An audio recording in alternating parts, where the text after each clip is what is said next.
Hello everyone. I hope आप सब लोग काफ़ी अच्छे होंगे। और कोविड का जो सिचुएशन है वो काफ़ी, एक तरह से आप समझ सकते हो, काफ़ी गंभीर लेवल पे है, पीक पे है। एक महीने बाद एग्ज़ाम का स्टिपुलेटेड डेट है प्रीलिम्स का। सरल शब्दों में चांसेस थोड़े कम हैं। दो तीन रीज़न है उसके कि इतने सारे लोगों को एक साथ अगर आप प्रीलिम्स लिख रहे हो, इकट्ठे हो रहे हो, तो असेंबली के लिए अगर प्रोबेबल रीज़न रहा भी तो या तो ओपन स्पेस होना चाहिए या वैक्सीनेटेड रहने चाहिए। एक महीने के अंदर इतने लोग वैक्सीनेटेड नहीं हो पाएंगे जितने MPPSC प्री दे रहे हैं। सो चांसेस कंपैरेटिवली थोड़े कम हैं। MPPSC ने भी कहा है कि नया शेड्यूल जारी किया जाएगा आपका जून के हिसाब के बाद। जो एग्ज़ाम वगैरह हैं उनको शायद अगले साल शिफ्ट कर दिया जाएगा। इस साल शायद बहुत कम एग्ज़ाम होंगे, और जो होंगे भी वो इस साल के, जैसे मान लीजिए MPPSC 2020 है, तो अगर प्रॉबेबली देखा भी जाए कि कब हो सकता है MPPSC 2020, तो मेरा और आशीष सर का एस्टिमेट ये रहेगा कि ये एग्ज़ाम आपका सितंबर के बाद, मतलब अक्टूबर, नवंबर, दिसंबर, इन तीन में अगर हो सकता है तो प्री एटलीस्ट हो सकता है। You can go for October, November, December, ठीक है। पर प्री कंडीशन ये रहेगी कि एटलीस्ट जो लोग एग्ज़ाम दे रहे हैं वो वैक्सीनेटेड रहें, लाइक फुल्ली वैक्सीनेटेड। अब फुल्ली वैक्सीनेटेड होने के लिए आपको वैक्सीन लगवानी पड़ेगी। वैक्सीन लगवाने के लिए वैक्सीन की अवेलेबिलिटी होनी चाहिए। उतनी वैक्सीन्स अगर हैं तो बात तो ठीक है, पर सिचुएशन ऐसी है कि आप पूरे अक्रॉस इंडिया देख लीजिए, हमारी डिमांड और सप्लाई में बहुत बड़ा मिसमैच है। तो जो वैक्सीन की डिमांड है वो बहुत ज़्यादा है और वैक्सीन की सप्लाई बहुत ही रेस्ट्रिक्टेड है। तो इट मे टेक सम एक वॉर टाइम फुटिंग मेजर्स आप कह सकते हो। हम इम्पोर्टेड वैक्सीन लगवा रहे हैं, मोस्ट प्रॉब्ली स्पुतनिक लगी जाएगी, या फिर और भी फाइज़र वगैरह की आ रही है, मॉडर्ना आ सकती है। तो इवेंचुअली, पर ये सब को व्यवस्था करने में, वैक्सीन लगने में अपने आप कम से कम 3-4-5 महीने कहीं नहीं गए। मोटे तौर पे पकड़ो तो 5 महीने कहीं नहीं गए, क्योंकि एडमिनिस्ट्रेशन का भी एक वो भी ब्रेक नेक स्पीड पे काम कर रहा है। एकदम बहुत ज़्यादा बर्डनसम है वो। हॉस्पिटल का मैनेजमेंट देख रहा है इस वक्त पूरा एडमिनिस्ट्रेशन।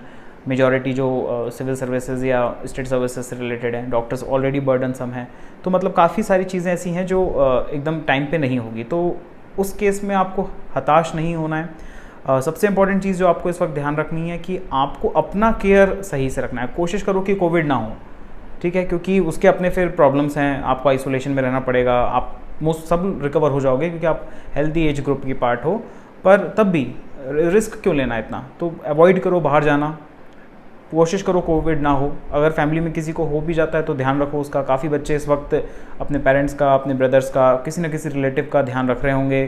किसी रिलेटिव से बहुत बुरी खबर आ रही होगी कहीं ना कहीं से कि यार इसकी फलाने की डेथ हो गई, उसकी डेथ हो गई। मेजॉरिटी कौन रिस्पॉन्सिबल है, हम ब्लेम भी कर सकते हैं, कुछ हद तक गवर्नमेंट है, कुछ तक हम भी है। अपन को उतना ब्लेम गेम में नहीं जाना है। अपन को फोकस करना है कि जब भी हमारा एग्ज़ाम हो तब हम कैसे अच्छे से कर सकें। ये मेरे हिसाब से जो टाइम रहेगा आपका अभी से लेके, मई से लेके जून, जुलाई, अगस्त, सितंबर, अक्टूबर तक, दिवाली तक आप मोटे तौर पे समझ लीजिए। ऐसे केस में आपको मेंस की तैयारी अच्छे से करनी है, क्योंकि इस बार जो नया सिलेबस है उसमें मेंस में इतना सिलेबस है, मतलब अपने आप में ही चैलेंज रहेगा कि आप इतनी चीज़ों को कैसे याद रख पाओगे। जो चीज़ें आप बिल्कुल पढ़ना नहीं चाहते, जिसमें हर किसी का एक एक पोर्शन होता है कि यार ये चीज़ मुझे नहीं पढ़नी। मेजॉरिटी बच्चों का एथिक्स पसंद नहीं है पढ़ना। ये टाइम है एथिक्स पढ़ने का, क्योंकि उस टाइम पे क्या होगा, प्रीलिम्स लिखने के बाद आप उन्हीं चीज़ों को ज़्यादा रिवाइज करोगे जिसके बेसिस पे आपने प्रीलिम्स लिखा है। उस केस में आपकी हिस्ट्री, पॉलिटी, एकदम सब किसी का एकदम स्ट्रांग रहता है। एथिक्स पे कोई वर्क नहीं करता, हिंदी पे कोई वर्क नहीं करता। हिंदी के ऐसे दिए हुए हैं, टॉपिक्स दे रखे हैं कि किन किन टॉपिक्स पे ऐसे आएगा। उन टॉपिक्स पे आप मटेरियल इकट्ठा कर सकते हो। उन टॉपिक्स के बारे में रिलेटेड आपको कुछ अच्छी बुक्स भी हैं यहाँ पे ऐसे वगैरह की। बाकी न्यूज़पेपर में आ रहा है, काफ़ी बार ऐसी टॉपिक्स रहते हैं जिसमें आप कोविड डाल सकते हो। अब तो हर ऐसे में आप कोविड का एग्जांपल लिख सकते हो। अपने आप में पेंडेमिक है, 1 साल से पूरी कंट्री जूझ रही है, 1-1.5 साल से, और आगे भी अगले 1 साल तक ही जाने नहीं वाला है। तो इसके बारे में आप लिख सकते हो। तो अभी से हिंदी लिखने की प्रैक्टिस करो। जो इंग्लिश मीडियम के स्टूडेंट्स रहते हैं वो अक्सर ये कंप्लेन करते हैं कि सर इंग्लिश में तो आप लिख लेंगे आंसर्स, पर हम हिंदी में नहीं लिख पाएंगे, मुश्किल होगा। पर आप भूल रहे हो कि आपके 300 नंबर हिंदी के भी हैं। 100 नंबर का आपका ग्रामर है और 200 नंबर का आपका ये ऐसे वगैरह का पार्ट है, तो आपको वो उस पर अभी से वर्क करना है। अभी से एक कॉपी बना लीजिए ऐसे कि जिसमें आप हिंदी से रिलेटेड जो भी आपको मटेरियल मिल रहा है, कोई मैगजीन में मिल रहा है, न्यूज़पेपर तो आपके घर में आ ही रहे हैं, मध्य प्रदेश के अंदर न्यूज़पेपर सर्कुलेट हो रहा है, दैनिक भास्कर आता ही है, और भी पत्रिका वगैरह आता है। इस न्यूज़पेपर में डेफिनेटली आर्टिकल्स आते हैं, एडिटोरियल्स आते हैं, उसमें एडिटोरियल्स में से आप उन टॉपिक्स का लिस्ट बना लीजिए, उन टॉपिक्स का लिस्ट अपने दीवार पे चिपका लीजिए जिस पे जो एमपीपीएससी ने सिलेबस में आपको दे रखे हैं, उन टॉपिक्स के बारे में आप ऐसे का अभी से मटेरियल इकट्ठा करना शुरू कर दीजिए। तो अभी आपको उस टाइम पे क्या होगा, जब आप रियलिटी में ऐसे लिख रहे होंगे तो आपको मटेरियल ढूंढने के पीछे नहीं भागना पड़ेगा। ओके, यहाँ पे ऐसा कॉम्पिटिशन है कि एक एक नंबर के लिए लोग फाइट करने वाले हैं। जितना गैप हो गया एग्ज़ाम में, उतने एज ग्रुप के लोग और ज़्यादा एलिजिबल हो गए हैं। ठीक है, जो 20 साल का लड़का था वो 1 साल के अंदर 21 साल का हो गया, वो एमपीपीएससी देगा।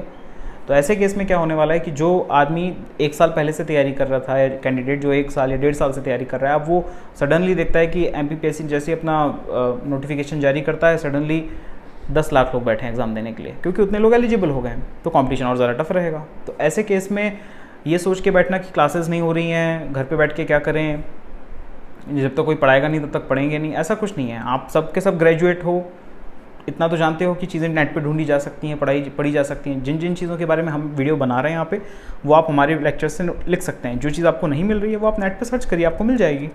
अच्छा सोर्स सर्च करिए। आप लोग क्या करते हो, सीधे गूगल पे जो सिलेबस का वर्ड लिख रखा है वही वर्ड टाइप करते हो, देखते हो कहीं नेट मटेरियल मिल जाएगा। ऐसा नहीं मिलता है material. You have to break the words, उस वर्ड्स का मतलब क्या है, वर्ड्स को ढूंढना पड़ेगा। इसका वर्ड का ये है, फिर इन दोनों को कोरिलेट करना है। कोशिश करिए कि ऑथेंटिक सोर्स देखिए, इग्नू का सोर्स देखिए, आपका दिल्ली यूनिवर्सिटी का मटेरियल कई बार नेट पे मिल जाता है, वो देखिए। ठीक है, तो इस टाइप का क्या है कि उसमें काफ़ी अच्छे से वर्क रहता है, समझ में भी आता है, ये सारी चीज़ें रहती हैं। ओके, तो ये बात मैंने आपको बता दी कि एमपीपीएससी कब होने वाला है। मेरे हिसाब से साल के एंड तक जाएगा। प्री कंडीशन क्या रहेगी, वैक्सीनेटेड होना पड़ेगा हर बच्चों को। तो जब भी आपको टाइम मिले, जब भी आपके स्लॉट्स अवेलेबल रहें, प्लीज़ गेट वैक्सीनेटेड जल्दी से जल्दी, ताकि सेकंड डोज भी आपको जल्दी लग जाए और एक तरह से आप मेंटली एक फ्री हो के भाई मेरा वैक्सीनेशन हो रखा है, अब कोई सीरियस एडवर्सिटी नहीं आएगी ऊपर। जब भी आप कोई एग्जाम देंगे, वो एग्जाम में वो आपसे बोलेगा हॉल में जाने के पहले कि वैक्सीनेशन सर्टिफिकेट दिखाओ, ऐसी चीज़ें होने वाली है, तो वो भी आपको वैक्सीनेशन का आप करिए। ठीक है, तो जब भी आप कर पाते हैं। मध्य प्रदेश में वैसे भी लॉकडाउन है और काफ़ी डिस्ट्रिक्ट्स की स्थिति काफ़ी ज़्यादा ख़राब है। इंदौर, भोपाल, जबलपुर तो अभी भी टॉप 3 में मेंटेन्ड है, तो कर्फ्यू और ज़्यादा बढ़ सकता है। बिल्कुल गवर्नमेंट रिस्क नहीं लेगी कि इतने सारे लोगों को इकट्ठा करे।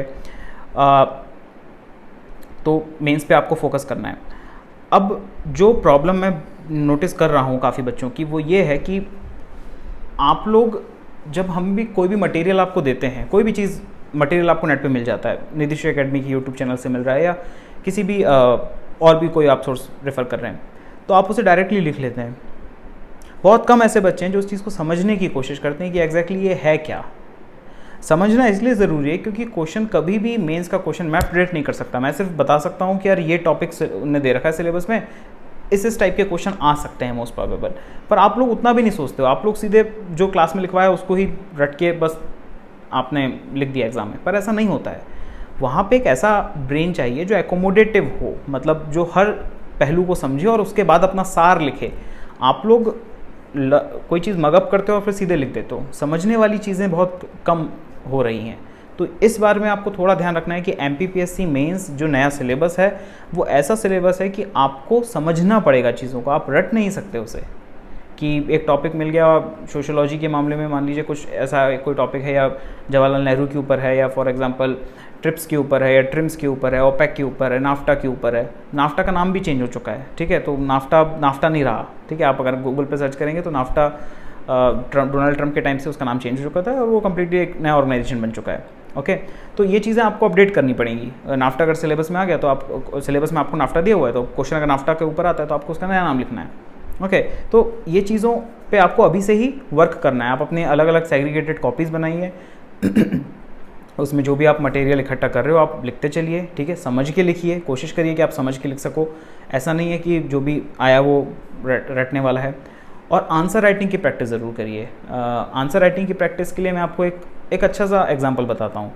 आपको करना क्या है कि आपके पास काफ़ी लोगों ने कोई ऑनलाइन इंग्लिश पेपर का सब्सक्रिप्शन ले रखा होगा।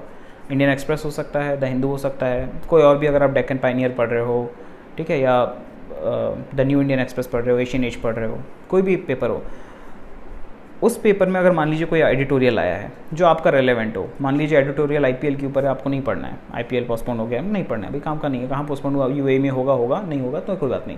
क्वेश्चन आता है कोविड से रिलेटेड, कोविड कैसे हेल्थ सिस्टम ऑफ इंडिया को एक्सपोज कर रहा है, कैसे हेल्थ सिस्टम ऑफ इंडिया को क्रिपल कर रहा है, कैसे हेल्थ सिस्टम ऑफ इंडिया को उसने अपने पीक लेवल पे जा चुका है और काफ़ी लोगों की डेथ इसलिए हो गई है कि हेल्थ सिस्टम एब्रप्ट नहीं था या स्टडी नहीं था, हेल्थ सिस्टम की प्रॉब्लम्स है।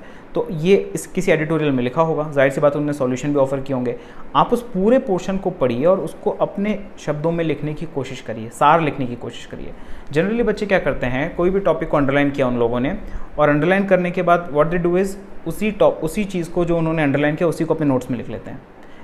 ऐसे नहीं बनते नोट्स बनाने के लिए आपको क्या करना पड़ता है, आपको पूरा एडिटोरियल पढ़िए, A to Z ऊपर से पढ़िए, 2-5 मिनट सोचिए कि क्या लिखा है उस सामने वाले ने और फिर आप अपना सार लिखिए। आपको सार लिखना है। हाँ, कोई फिगर है उसके अंदर है, कोई वैल्यू आई है, मान लीजिए माल न्यूट्रिशन का कोई वैल्यू आया है, नेशनल फैमिली हेल्थ सर्वे का कोई डेटा आया है, कोई भी डेटा आया है, तो आप वो डेटा लिख सकते हो, डेटा सिर्फ, पर ये नहीं कि आप उसका वो पूरा वर्ड टू वर्ड कॉपी कर रहे हो। ऐसे में होगा क्या कि आपकी थिंकिंग या एबिलिटी बढ़ेगी क्योंकि आपने उसको पढ़ा है और अपना सार लिखा है। इसलिए ये ज़रूरी है क्योंकि आगे जाके जब आप गवर्नमेंट में जाएंगे आपको रिपोर्ट्स पढ़नी पड़ती हैं, आपको कुछ आपको बुकलेट मिल जाती है, आपको कोई इंक्वायरी करनी पड़ती है, तो आप सामने वाले को सार लिखते हो, किसी की इंक्वायरी टापते हो। अगर आपके सीनियर ने किसी की इंक्वायरी की और आपके ऊपर भी किसी की इंक्वायरी करने का अगर सिर्फ आप इसके बारे में पॉइंट लिखेंगे तो आप सीनियर की फाइल देखोगे, जैसे आप कॉलेज में असाइनमेंट का करते हो कि यार उसमें ये वैल्यू निकली, हमने थोड़ी चेंज करके वैल्यू लिख दी। ऐसा नहीं करना है, आपको सोचना है कि ये चीज़ें कैसे रन करती हैं। तो for a thinking mind you have to read more, तभी आपका एक थिंकिंग माइंड बनता है, तभी आप अलग अलग पहलू को जोड़ के एक अपना कंक्लूजन लिख सकते हो। तो ज़रूरत यह है कि आप पढ़ें, ज़रूरत से ज़्यादा पढ़ाई करें। अगर आपको मोबाइल या लैपटॉप पे पढ़ने में स्ट्रेन आ रहा है आँखों पे, तो कोई अच्छी किताबें पढ़िए, कुछ नेट से भी पढ़िए, कुछ किताबों में भी पढ़िए, पर पढ़िए ज़रूर, रिवाइज़ करिए उन आंसर्स को बार बार। और आप लोग ऐसा भी करते हो जैसे एक ही जगह पे आपको हर चीज़ का सॉल्यूशन चाहिए होता है। फॉर एग्जांपल अगर मान लीजिए मैं नेक्स्ट वीडियो बनाता हूँ कभी, तो मान लीजिए एग्रीकल्चर के ऊपर मैं कोई वीडियो बना रहा हूँ, तो एग्रीकल्चर अपने आप में इतना बड़ा सिलेबस है, अपने आप में ही लोग PhD करते हैं एग्रीकल्चर के ऊपर। टॉपिक है मान लीजिए agriculture schemes in Madhya Pradesh, ठीक है, specific reference to Madhya Pradesh. तो एग्रीकल्चर स्कीम्स के अंदर मुझे क्या क्या करना पड़ेगा, पहले तो मुझे ये देखना पड़ेगा कि मध्य प्रदेश की प्रॉब्लम्स क्या है। स्कीम्स हर चीज़ का सॉल्यूशन होती हैं, किसी भी चीज़ का हो। Scheme, government scheme is basically a kind of policy making. Policy making is a kind of solution. Solution किस चीज़ का, मतलब प्रॉब्लम होगी, तो प्रॉब्लम क्या है, तो प्रॉब्लम ढूंढो पहले। तो एग्रीकल्चर में मध्य प्रदेश में प्रॉब्लम देखो कि भाई मार्जिनलाइज्ड है, पॉवर्टी है, ठीक है, लोग अफोर्ड नहीं कर पाते, या तो चीज़ें अफोर्ड नहीं कर पाते, आपके रॉ मटेरियल अफोर्ड नहीं कर पाते, लैंड होल्डिंग कम है, ठीक है, और एक्सेस नहीं है मार्केट का, अगर प्रोडक्टिविटी है तो प्रोडक्टिविटी कम है, पानी का इशूज़ है, ये सब प्रॉब्लम हाईलाइट कर ली। अब प्रॉब्लम हाईलाइट करने के बाद सॉल्यूशन ढूंढो। तो कि मान लीजिए अगर भावांतर भुगतान योजना है, वो एक टाइप का क्या है, प्राइस डेफिशिएंसी पेमेंट सिस्टम है। So how is it a price deficiency payment system, ये आइडिया किसने दिया था सबसे पहले, नीति आयोग ने दिया था। कब दिया था, इस टाइम पे दिया था, और मध्य प्रदेश पहला स्टेट था जिसने उसको इम्प्लीमेंट किया। सो इस टाइप की चीज़ें। तो बेसिकली आपको ये समझना है कि वो प्रॉब्लम है क्या, परसिस्ट क्या कर रहा है। अभी कुछ दिन पहले न्यूज़पेपर में आया था, आपका जो मराठा जजमेंट के ऊपर सुप्रीम कोर्ट ने कहा था कि 50% would be like the Goldilocks zone, उन्होंने गोल्डीलॉक्स सॉल्यूशन कहा था। तो गोल्डीलॉक्स क्या होता है, ओके नाउ ये मराठा का जो रेलेवेंस है मध्य प्रदेश के ऊपर क्या रहेगा, ओके क्या है आपकी SERB, that is social and educationally backward classes, ठीक है, आर्टिकल 338B क्या है, ठीक है, ओके फिर 102 से कॉन्स्टिट्यूशन अमेंडमेंट एक्ट क्या था। ये सब चीज़ें एक दूसरे से रिलेट करना है, रटना नहीं है। प्लीज़ समझने की कोशिश करिए, रटना नहीं है, आपको रिलेट करने की कोशिश करिए। एक बार समझ में आ गया ना, कोई भी चीज़ घर कर गई ना, तो आपको आंसर लिखने में कभी प्रॉब्लम नहीं आएगी। आंसर आपके मेंटल लेवल पे एक रिस्पॉन्स होता है कि वो क्या आपसे पूछ रहे हैं, और वो जो आपसे पूछ रहे हैं आपको उसके लिए समझ ज़रूरी होती है। समझ कैसे आती है, पढ़ के आती है। तो बिल्कुल ऐसा मत करिए कि मुझे एक 1 पॉइंट सॉल्यूशन किसी चीज़ का मिल जाए, यार इस सर के नोट्स मिल जाए, इस सर का PDF मिल जाए, ये सॉल्यूशन नहीं है। क्योंकि हम लोग कितना भी चाह लें, हम एक आपको प्रेडिक्ट नहीं कर सकते हैं क्या क्वेश्चन में आने वाला है। हम तो सिलेबस के हिसाब से जा रहे हैं, सिलेबस के हिसाब से, हमारे हिसाब से जो हमारा एक्सपीरियंस है, जो हमारा नॉलेज बेस है, उसके हिसाब से हम बता देते हैं यार इतना इतना टॉपिक इंपॉर्टेंट है, इतना इतना आपका आ सकता है, ये क्वेश्चन इस टाइप के बन सकते हैं। तो आपको उस चीज़ को समझना बहुत ज़्यादा है, ओके। और कोई भी सिचुएशन में आज से ही जब भी आप तैयारी कर रहे हो, आप अपने आप को always think like an officer. Officer का मतलब ये नहीं है कि आपको कहाँ से कमाई होने वाली है, आपको गाड़ी बंगला मिलेगा, ये सब तो पेरीफेरल थिंग है, they are not the core element. ये पेरीफेरी की चीज़ें हैं, आपको मिलनी ही है। आपकी जगह कोई और भी रहेगा, कोई भी और नाम सरनेम का रहेगा आदमी, आपको उसको भी सेम गाड़ी मिलेगी, सेम बंगला मिलेगा। आपका ट्रांसफ़र होगा, उसके बाद आपकी जगह पे जो भी आएगा उसको भी सेम चीज़ें मिलेंगी। तो don't think about those things, always think as a person आप किसी सिचुएशन को कैसे हैंडल करोगे। अगर थिंकिंग रखना भी है तो बोर हो रहे हो, पढ़ते पढ़ते थक जाते हो, कुछ भी, आप म्यूज़िक सुन सकते हो, मेडिटेशन कर सकते हो, घर में गार्डनिंग वगैरह है गार्डनिंग कर लो, एक्सरसाइज सबसे अच्छा सॉल्यूशन है, रेगुलरली एक्सरसाइज करो, आपकी बॉडी अच्छी रहती है, आपका कॉन्फिडेंस लेवल अच्छा रहता है। और कोशिश करो कि जब आप ऑफिसर की तरह सोचो, इसका मतलब ये नहीं है कि किसी भी आदमी पे ब्लेम डालना शुरू कर दो, because blaming someone is the easiest of the thing. ठीक है, अगर भाई मैं पढ़ाई नहीं कर पाया, भाई मेरे पेरेंट्स की गलती, मुझे अच्छे स्कूल में नहीं डाला, अगर अच्छा हो गया तो पेरेंट्स का तारीफ़ कर दोगे। तो अल्टीमेटली ब्लेम करना नहीं है किसी भी चीज़ को। कोशिश करिए कि आप रिस्पॉन्सिबिलिटी अभी से लेना शुरू करिए, थोड़े मैच्योर बनिए अपने पॉइंट ऑफ व्यू से कि ये जिम्मेदारी है। मान लीजिए आप अपने आप को समझिए कि अब 2 साल बाद आप SDM हैं और कोविड जैसी दोबारा कोई महामारी आ रही है, अब आप क्या करोगे, कैसे रिसोर्सेज का एलोकेशन करोगे यहाँ वहाँ, कैसे हॉस्पिटल मैनेजमेंट को देखोगे। आपका तो डिग्री भी नहीं है हॉस्पिटल मैनेजमेंट का, तब भी आपको देखना है। तो वो इसलिए आप देख पाओगे क्योंकि आपके पास नॉलेज बेस अच्छा होगा, आप पढ़े लिखे रहोगे, इतने ज़्यादा पढ़े लिखे रहोगे कि आपको किसी सिचुएशन से डर नहीं लगेगा, क्योंकि आपको पता है कि भाई मैं अपने आप पे भरोसा करता हूँ, क्योंकि मुझे पता है कि मैंने पढ़ाई की है। ये भरोसा कब आता है, जब आप डे एंड नाइट मेहनत करते हो। ठीक है, तो उसी चीज़ के पीछे आपको जाना है कि आपको रेगुलरली काफ़ी ज़्यादा मेहनत करनी है। बिल्कुल भी डरना नहीं है कि एग्ज़ाम डिले हो रहा है, कंपटीशन ज़्यादा रहेगा। ये सिचुएशन है, ये आपकी जगह मैं रहता तो मेरे साथ भी उतने लोग बैठने वाले थे। बट द पॉइंट इज़, आपको ये ध्यान रखना है कि आपको अपने ऊपर भरोसा रखना है। जो अपने ऊपर बिलीव करता है उसे फिर किसी से डरने की ज़रूरत नहीं पड़ती है। तो ये बिलीफ सिस्टम अपना स्ट्रॉन्ग रखिए इस टाइम पे। मैं जानता हूँ कि काफ़ी लोगों के साथ इस वक्त घर में कोई ना कोई प्रॉब्लम हुई होगी कोविड की वजह से, अच्छी खबरें डेफिनेटली नहीं आई होंगी, पर you have to move on, right. Life, अगर आप स्टैग्नेंट वाटर में कहते हैं ना सबसे ज़्यादा महामारी फैलती है, आप स्टैग्नेंट नहीं रह सकते, आपको चलते रहना है। ठीक है, जो भी है सिचुएशन, बहुत सारे फैमिली के साथ बहुत ज़्यादा बुरा हुआ होगा, पर ठीक है, you have to keep on. ठीक है, the best you can do is basically you can give back to society. अगर आपने आपकी देखा होगा कि यार हेल्थ केयर सिस्टम अच्छा नहीं है इंडिया में, मेक इट अ मिशन कि आप इंडिया के हेल्थ केयर सिस्टम को अच्छा करेंगे। ठीक है, आपके पास भले मेडिकल की डिग्री नहीं हो, पर आप डॉक्टर को तो अकाउंटेबल कर सकते हो ना।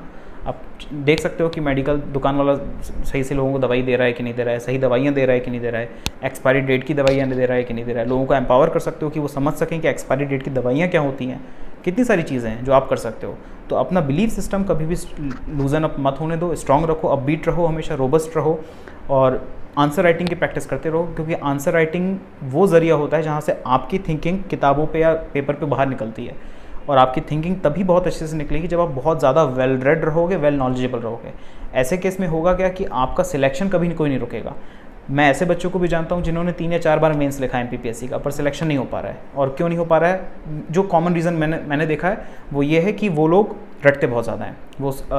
वो किसी के टॉपर की कॉपी देख ली, उसके हिसाब से मटेरियल बना लिया, नोट्स बना लिया, वो समझने की कोशिश नहीं करते। थोड़ा सा मेहनत करो, समझने के लिए हर चीज़ समझ में आती है यार। रॉकेट साइंस नहीं है कोई भी चीज़, आपको बस एक जर्नलिस्टिक आदमी हो जिसको हर चीज़ के बारे में नॉलेज होना चाहिए, चाहे वो साइंस हो, चाहे वो बायोलॉजी हो, चाहे वो फिज़िक्स हो, चाहे वो एथिक्स हो। तो आपको इतना ध्यान रखना है। और थोड़ा सा राइटिंग प्रैक्टिस, एडिटोरियल वगैरह पढ़ो अच्छे से। इंग्लिश के काफ़ी अच्छे न्यूज़पेपर के एडिटोरियल आपको मिल जाएंगे, और लिखते रहिए, बस कोशिश करिए ज़्यादा से ज़्यादा लिखिए। ठीक है, सो आई होप मैंने आपके कुछ जो प्रॉब्लम्स अगर आप इस वक्त सोच रहे होगे क्या करना है क्या नहीं करना है, उसका सॉल्यूशन दे दिया होगा। और कोशिश करिए कि आप पढ़ते रहिए, अपबीट रहिए। ठीक है, मैंने आपको पहली बातें बता दी हैं। चलिए, ध्यान रखिएगा अपना। ओके।